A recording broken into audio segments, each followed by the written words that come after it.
She didn't come looking for kindness. She didn't expect safety. But at Whispering Pines Ranch, she found something she never imagined she deserved.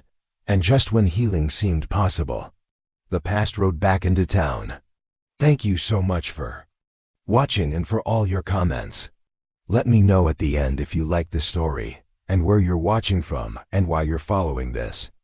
The storm had finally let up, leaving behind a muddy trail that wound through the Wyoming wilderness. Eliza Mason trudged along it, her worn boots sinking into the soft earth with each step.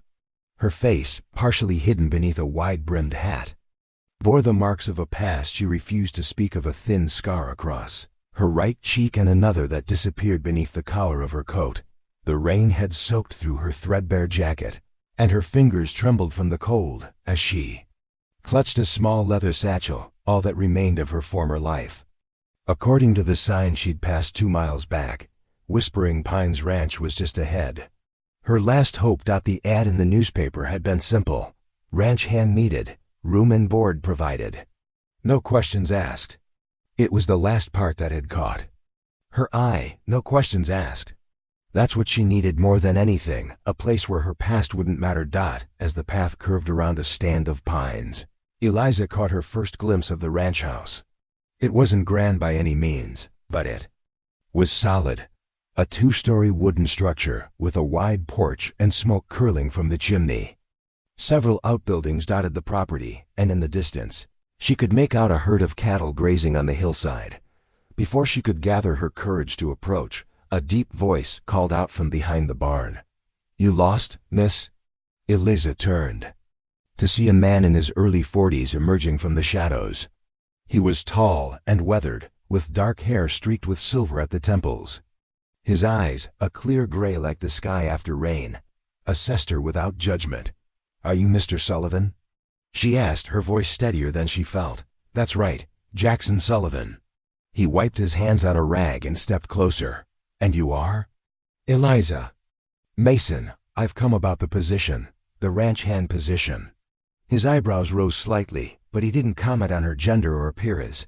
Instead, he nodded toward the house. "You look half frozen. Come inside before you catch your death." The warmth of the kitchen enveloped Eliza as she stepped through the door. A pot of something savory simmered on the stove, and for the first time in days, her stomach growled in response. "Mrs. Hattie," Jackson called out, "we have a visitor." An older woman with silver hair pulled into a tight bun appeared from what Eliza assumed was the pantry. Her quick eyes took in Eliza's bedraggled state, but like Jackson, she asked no questions about the visible scar, or what might have driven a young woman to seek work at an isolated ranch. "Land sakes, child, you're soaked through," Mrs. Hattie said, already moving to the stove. "Sit down by the fire while I fetch you some stew." "I'm here about the job," Eliza said, remaining standing. "I can work hard. I know horses, and I can learn whatever else needs doing." Jackson studied her for a long moment. "The work's not easy, especially not for someone." "I'm stronger than I look," she interrupted, "and I'm not afraid of hard work." A faint smile touched his lips. "I was going to say, especially not for someone who looks like they haven't had a decent meal in weeks. Sit down, Miss Mason. We'll discuss the job after you've eaten." Too exhausted to argue, Eliza sank into the chair Mrs. Hattie pulled out. For her, the stew was rich and hearty, and she had to force herself to eat slowly, savoring each bite as though it might be her last. "Where'd you come from?"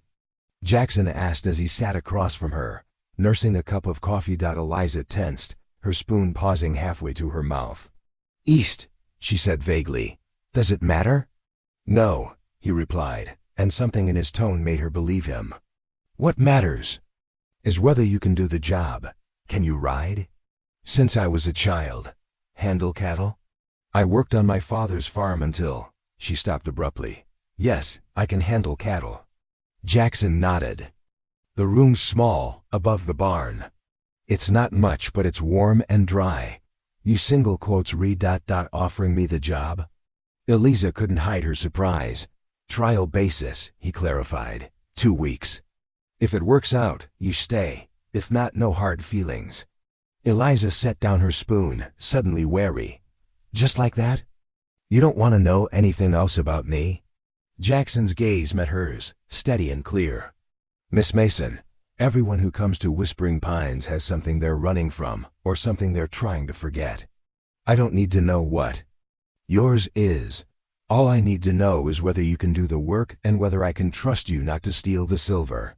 For the first time in months, Eliza felt something loosen in her chest, a knot of fear and vigilance that had become so much a part of her she'd forgotten it was there. You can trust me, she said softly.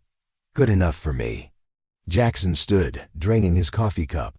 Mrs. Hattie will show you to your room. Rest today. Tomorrow we start at dawn. As he left the kitchen, Eliza caught Mrs. Hattie watching her with kind eyes. He's a good man, the older woman said. Lost his wife 5 years ago. Never quite been the same. I'm not looking for, Eliza began defensively. Mrs. Hattie waved her off. I'm not suggesting anything of the sort, child. Just telling you that everyone here knows what grief looks like. No one will pry into yours. That night, in the small but clean room above the barn, Eliza unpacked her meager belongings. From the bottom of her satchel, she removed a small photograph, a young man in uniform, his smile forever frozen in time.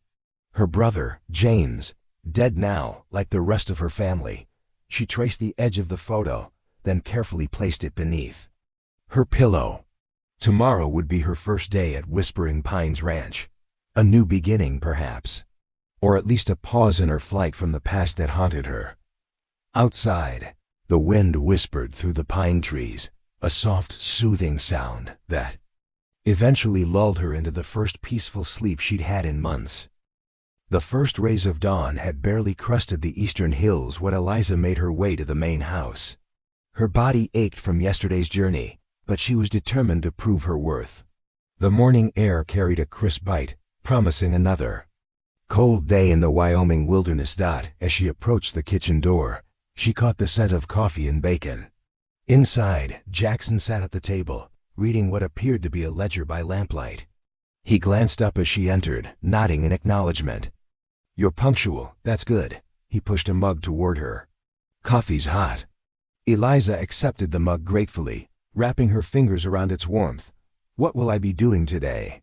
First you'll eat, Mrs. Hattie announced, appearing from the pantry with a plate piled high with eggs and bacon. Can't work on an empty stomach. Jackson closed his ledger. After breakfast, I'll show you around the property, introduce you to the other hands. We're short-staffed since Michael's left last month. That's why the position opened up. How many others work here? Eliza asked between bites. Just 2. Brothers Tom and Henry Davis. Good men, but they keep to themselves mostly. Jackson's expression turned thoughtful. There's also Doc Wilson, who comes by when needed. His place is about 5 miles down the road. Eliza tensed slightly at the mention of a doctor, her hand unconsciously rising to the scar on her cheek. Jackson noticed but said nothing. Instead, he stood and reached for his hat. Finish up. I'll meet you by the barn in 10 minutes. The tour of Whispering Pines took most of the morning. The ranch was larger than Eliza had initially thought, 300 acres of grazing land, surrounded by pine-covered hills. The cattle, a mix of Herefords and Angus, numbered nearly 200 head. There were also a dozen horses, a small flock of chickens, and 2 milk cows. What happened to your other hand? Michael's, was it? Eliza asked as they walked back toward the barn. Jackson's expression darkened slightly. Got himself in trouble in town. Gambling debts. Decided it was easier to leave than face up to it. And you let him go, just like that? A man's choices are his own, Jackson replied. I pay fair wages for fair work. What my hands do with their money isn't my concern. He paused, then added, unless it affects the ranch. They reached the barn, where 2 men were busy repairing a section of fence. They looked up as Jackson approached. Boys, this is Eliza Mason. She'll be taking Michael's place. Eliza, meet Tom and Henry Davis. The older of the 2, Tom nodded politely. He was a burly man with a thick beard and calloused hands that spoke of years of hard labor. Henry, younger by perhaps 5 years, offered a shy smile. "Welcome to Whispering Pines, Miss Mason," Tom said. "Don't mind Henry. He doesn't talk much to strangers." "It's just Eliza," she replied, "and I don't mind quiet."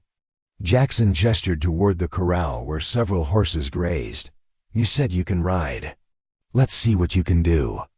For the next hour, Eliza demonstrated her riding skills, working with a spirited bay mare named Pepper.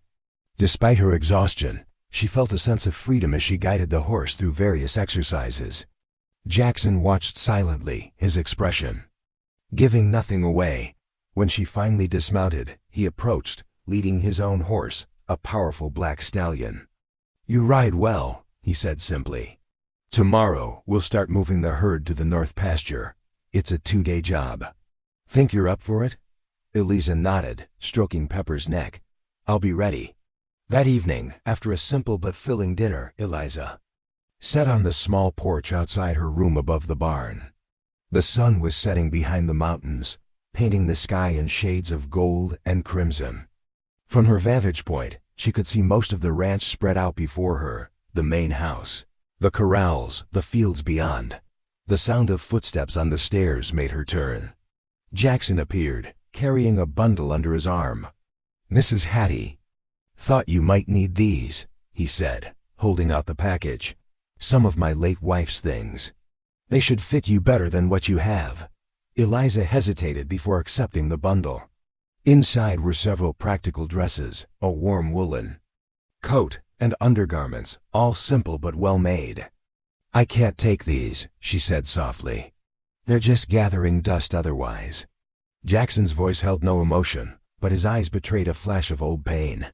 "Anna would have wanted them used." "Anna ... that was your wife?" He nodded, turning to leave. "Get some rest, Miss Mason. Tomorrow will be a long day." "Mr. Sullivan," she called after him. When he paused, she asked, "Why did you hire me?" "Really? There must be dozens of men looking for work who'd be stronger, more experienced." Jackson was silent for so long she thought he wouldn't answer. Finally he said, "I recognize determination when I see it, and someone running from something." He met her gaze directly. "I don't need to know what you're running from, Miss Mason, but I know that people running that hard either work twice as diligently to prove themselves, or they steal the silver when your back is turned. You don't strike me as a thief." With that, he descended the stairs, leaving Eliza alone with her thoughts and the bundle of clothes that smelled faintly of lavender in the past. Later that night, as a gentle rain began to fall, Eliza sat cross-legged on her bed, carefully mending a tear in one of her shirts. Through the small window, she could see the lights of the main house glowing warmly against the darkness. For the first time since fleeing her hometown 3 months ago, she allowed herself to imagine staying in one place for more than a few days. The thought was both comforting and terrifying. Whispering Pines felt safe, but she'd learned the hard way that safety was often an illusion. Her fingers unconsciously traced the scar on her cheek. As memories threatened to surface, a man's angry voice, the crash of breaking glass, the cold press of a blade against her skin. She forced the thoughts away, focusing instead on the steady rhythm of her needle through fabric. One day at a time, she told herself. That was all she could manage for now. One day at a time in this place where no one asked about her scars or her past. Where, for whatever reason, Jackson Sullivan had offered her not just a job, something that felt dangerously close to sanctuary. Outside, the wind picked up, driving the rain against her window in rhythmic patterns that eventually lulled her into a restless sleep, the half-mended shirt still clutched in her hands. 2 weeks had passed since Eliza's arrival at Whispering Pines, and the trial period Jackson had mentioned was officially over.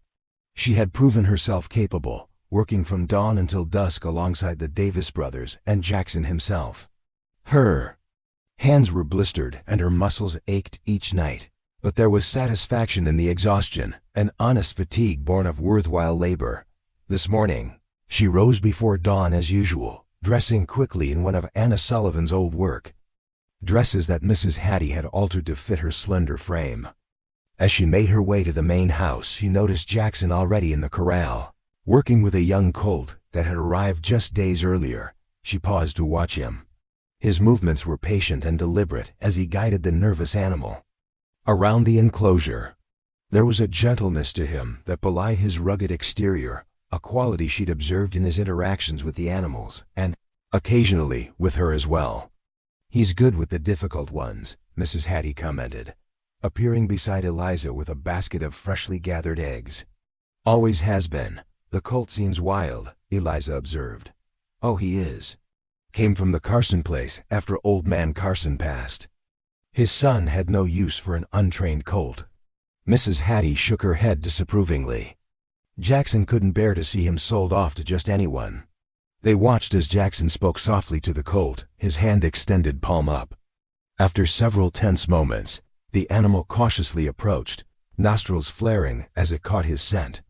"There we go," they heard him murmur. "Nothing to fear here." Something about the scene made Eliza's throat tighten.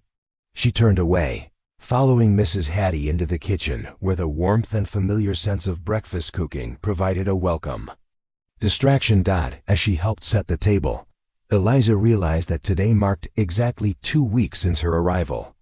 Her future at Whispering Pines would be decided, and despite her best efforts to remain detached, she found herself hoping fervently that Jackson would ask her to stay. He entered the kitchen just as Mrs. Hattie was serving up plates of eggs and combi ham. The morning light caught the silver in his hair as he removed his hat and hung it by the door. A gesture so familiar now that Eliza felt an unexpected pang at the thought of possibly seeing it for the last time. "The colt's coming along," he said to no one in particular as he took his seat. "I saw," Eliza replied. "You have a way with him," Jackson shrugged. "Animals know when you mean them harm and when you don't. Simple as that." They ate in companionable silence for a few minutes before Jackson cleared his throat. "Your 2 weeks are up, Miss Mason." Eliza set down her fork, her appetite suddenly gone. "Yes, I know. You've worked hard. Harder than most men I've hired over the years." "Thank you," she said, her voice steady despite the anxiety fluttering in her chest. Jackson wiped his mouth with a napkin and fixed her with that clear gray gaze. "The position is yours permanently if you want it. Same wages we discussed, plus room and board." Relief washed over her so intensely that for a moment she couldn't speak. Finally she managed, "I'd like to stay, thank you." He nodded, as if her acceptance was a foregone conclusion. "Good. Tom and Henry are moving the last of the herd to the north pasture today. I need you to ride into town for supplies." He reached into his pocket and withdrew a folded piece of paper. "Mrs. Hattie's list. And we need more fence wire." The mention of town sent a chill through Eliza. She had deliberately avoided it thus far, volunteering for tasks that kept her on the ranch property. "Is there a problem?" Jackson asked, noticing her hesitation. "No," she said quickly. "No problem. I'll go right after breakfast." An hour later, Eliza rode Pepper down the main road toward the town of Silver Creek. It was a small settlement, little more than a general store, a saloon, a small church, and a scattering of houses, but the prospect of encountering strangers made her pulse quicken. She kept her hat pulled low and her scarf wrapped high around her neck despite the warmth of the day. The scar on her cheek seemed to burn beneath the fabric, a constant reminder of why she needed to remain vigilant. General store was mercifully quiet when she entered. The proprietor, a portly man with spectacles perched on his nose, looked up from his ledger. "Can I help you, miss?" "I have a list from Whispering Pines Ranch," she said, keeping her voice low as she handed over Mrs. Hattie's paper. The man's eyebrows rose slightly. "You're working for Sullivan?" She nodded, uncomfortable under his scrutiny. "Well, that's a first. He usually sends one of the Davis boys." He shrugged and began gathering the items on the list. "Sullivan's account is good here. I'll have it all ready in about 15 minutes if you want to wait." Eliza mumbled her thanks and retreated to a corner of the store, pretending to examine a display of fabric while keeping an eye on the door. She had nearly allowed herself to relax when the bell above the entrance jingled, and 3 men walked in. Her blood froze as she recognized one of them, not from her past, but from a wanted poster she'd seen in the last town she'd passed through. Before reaching Whispering Pines, Jed Rollins, wanted for robbery and assault in 3 counties. She turned away quickly, her heart hammering in her chest. If he was here, it meant trouble wasn't far behind. And trouble was something Whispering Pines, something she didn't need. The men were talking loudly, laughing about something as they approached the counter. Eliza kept her back to them, praying they wouldn't notice her, but luck wasn't on her side. "Well, what do we have here?" Rollins's voice carried across the store. "A new face in our little town." She felt him approach, but didn't turn. "Not interested," she said firmly. "Ah, now that's not friendly." He moved to stand in front of her, blocking her path to the door. "I'm just being neighborly. Name's Jed Rollins. And you are?" Eliza finally looked up, meeting his gaze steadily. Despite her fear, in a hurry. His eyes narrowed as they flickered to the scar on her cheek, partially visible despite her efforts to hide it. "That's quite a mark you've got there. Someone do that to you, or did you earn it?" Before she could respond, the store owner called out, "Miss, your order's ready." Rollins glanced toward the counter, then back at Eliza, a slow smile spreading across his face. "Whispering Pines, huh? You working for Sullivan?" She didn't answer, trying to step around him. He moved with her, still blocking her path. "I asked you a question, Scarface." "And I chose not to answer it," she replied, her voice steady despite the fear coursing through her. "Now, if you'll excuse me." For a tense moment, she thought he might grab her. Instead, he stepped aside with exaggerated courtesy. "Of course, wouldn't want to keep Sullivan waiting. Give him my regards, won't you? Tell him Jed Rollins is back in town." Eliza hurried to the counter, paid for the supplies, and left the store as quickly as possible. As she loaded the packages onto Pepper, she could feel Rollins watching her from the store window. The ride back to Whispering Pines seemed interminable. Every rustle in the bushes, every distant sound made her start. By the time the ranch came into view, her hands were trembling on the reins. Jackson was in the yard when she arrived, repairing a saddle. He looked up as she approached, his expression changing from welcome to concern as he took in her pale face. "What happened?" he asked, setting aside his work and moving to help her with the packages. "Nothing," she said automatically, then amended. "I met someone in town, Jed Rollins. He asked me to give you his regards." Jackson went very still. "Rollins is back?" The tone of his voice confirmed her suspicions. "You know him. We have history." His jaw tightened. "Did he threaten you?" "Not exactly. But he recognized me as being from your ranch, called me." She hesitated. He noticed my scar. Something dangerous flashed in Jackson's eyes. "If he bothers you again, you tell me immediately." "Understood." She nodded, surprised by the intensity of his reaction. "Rollins is trouble," Jackson continued, his voice low. "He used to work here, years ago. I caught him stealing and fired him. He didn't take it well." "He seems like the type to hold a grudge," Eliza observed. "That's putting it mildly." Jackson sighed, running a hand through his hair. "Just be careful if you go to town again. Better yet, I'll send Tom or Henry next time." As they unloaded the supplies, Eliza couldn't shake the feeling that her sanctuary at Whispering Pines might be more fragile than she'd hoped. Rollins was a threat, yes, but not just to her. His presence in town threatened the peace she'd begun to find here, the tentative sense of belonging that had started to take root in her heart. That night, as she sat on her small porch watching the sunset, Eliza made a decision. If trouble was coming to Whispering Pines because of Rollins, she wouldn't run this time. This place, these people, they were worth standing her ground for. She touched the scar on her cheek, no longer feeling the shame that had once accompanied the gesture. Jackson Sullivan had given her a chance when no one else would. Now it seemed she might have a chance to repay that debt. A week had passed since Eliza's encounter with Jed Rollins in town, and life at Whispering Pines had fallen back into its steady rhythm. The days grew shorter as autumn deepened, bringing cooler temperatures and the occasional morning frost. The ranch hands worked diligently to prepare for the coming winter, mending fences, stocking hay, and ensuring the livestock were in good condition. Eliza had just finished mucking out the stalls when she heard the sound of approaching horses. Moving to the barn door, she saw 3 riders coming up the main trail, Tom and Henry returning from checking the north pasture fences, accompanied by Jackson. As they dismounted near the corral, she noticed Jackson favoring his right leg. "What happened?" she called, hurrying toward them. "Boss took a fall," Tom explained, helping Jackson toward the house. "Horse spooked at a rattler and threw him."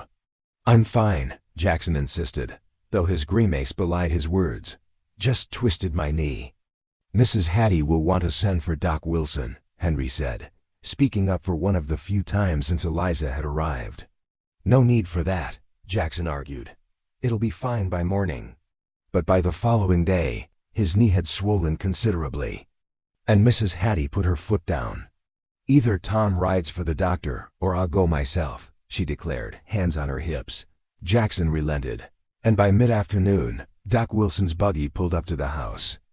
Eliza, who had been splitting firewood nearby, watched with apprehension as the elderly physician made his way inside.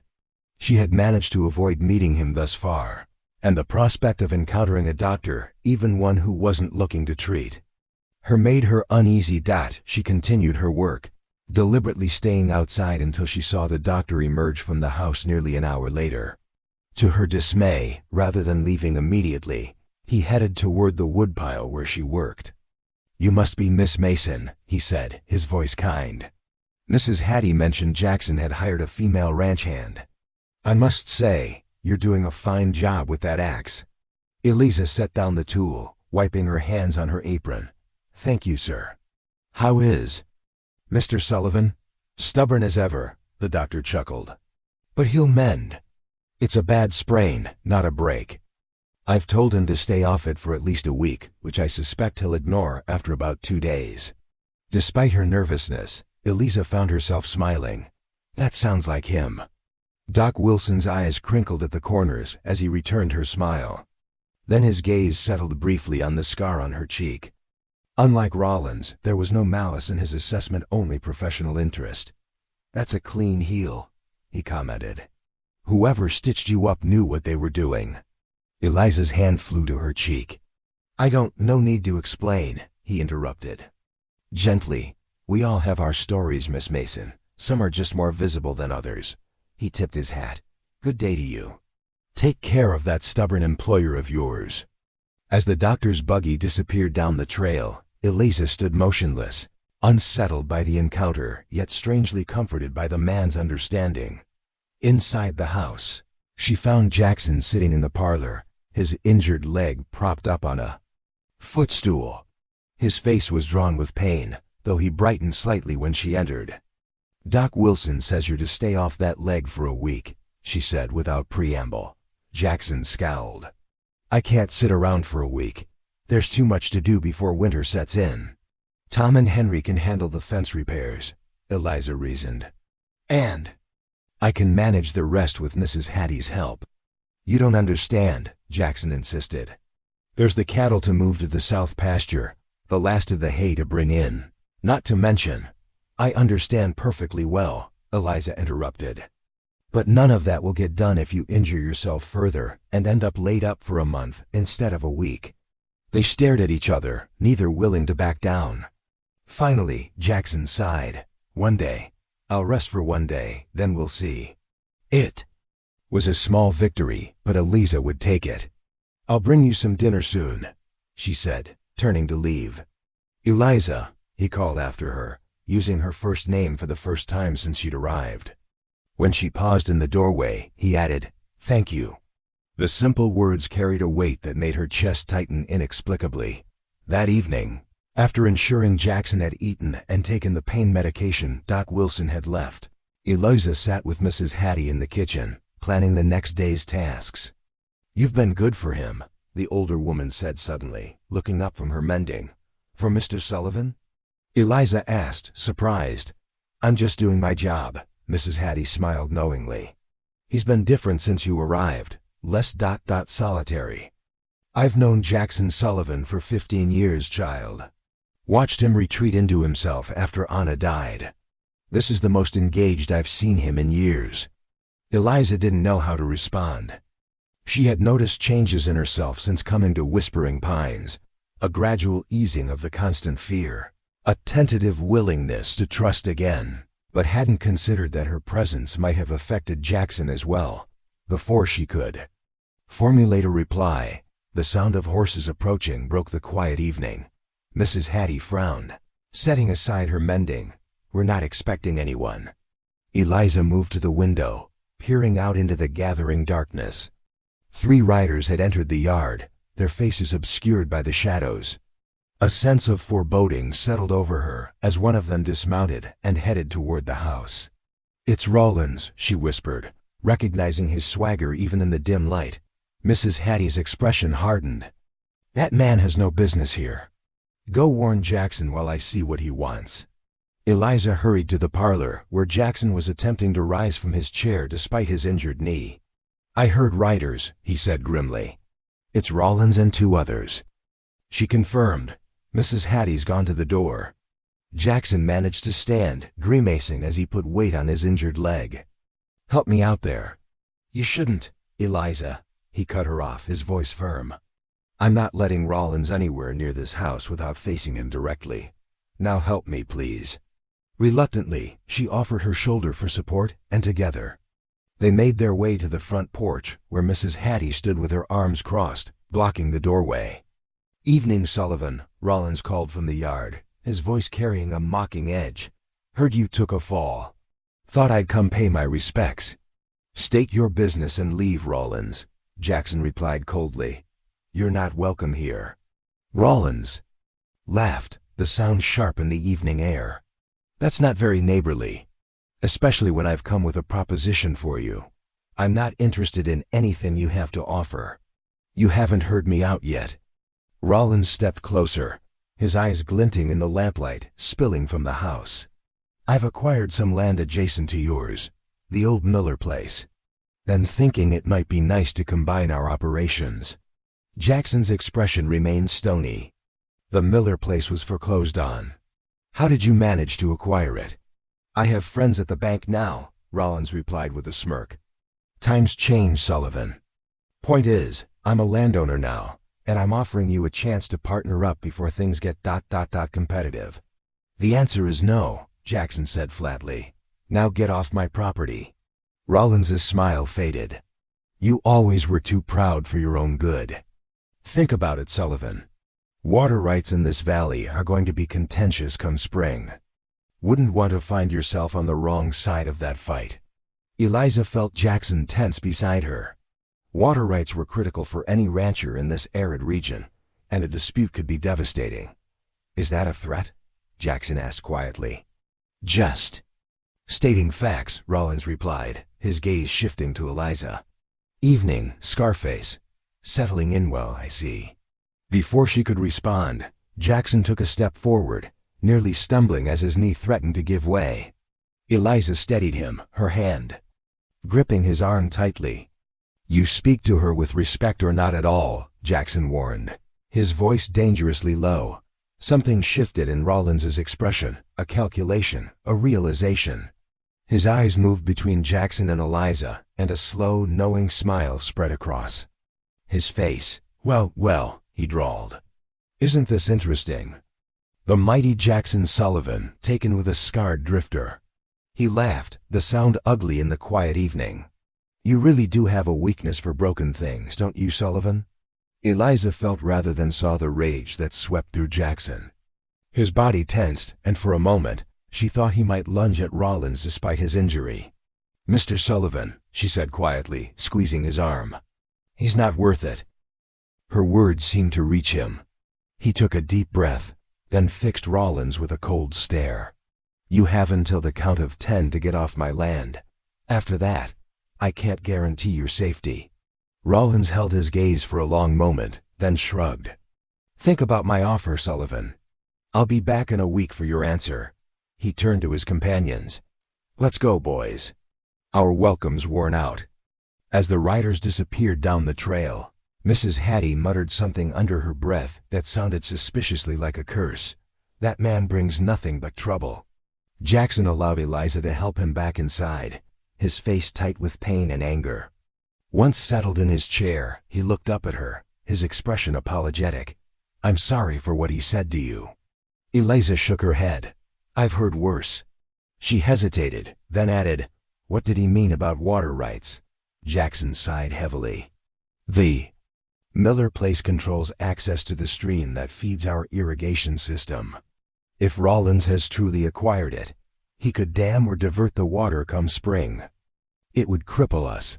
And his offer of partnership is nothing more than extortion," Jackson said bitterly. "He wants Whispering Pines. Always has, ever since I fired him." Eliza felt a cold dread settle in her stomach. "What will you do?"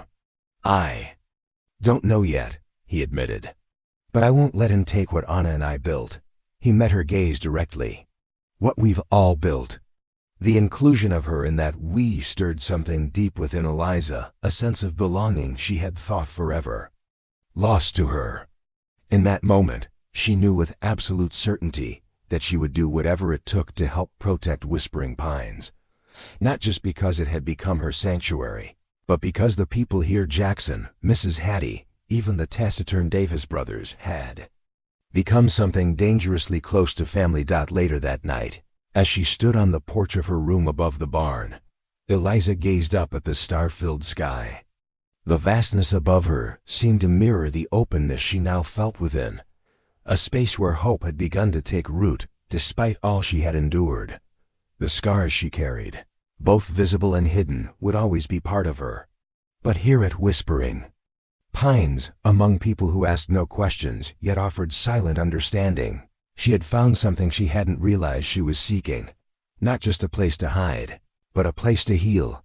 And perhaps, she thought as her gaze drifted toward the main house where a single lamp still burned in the window, a place to begin again.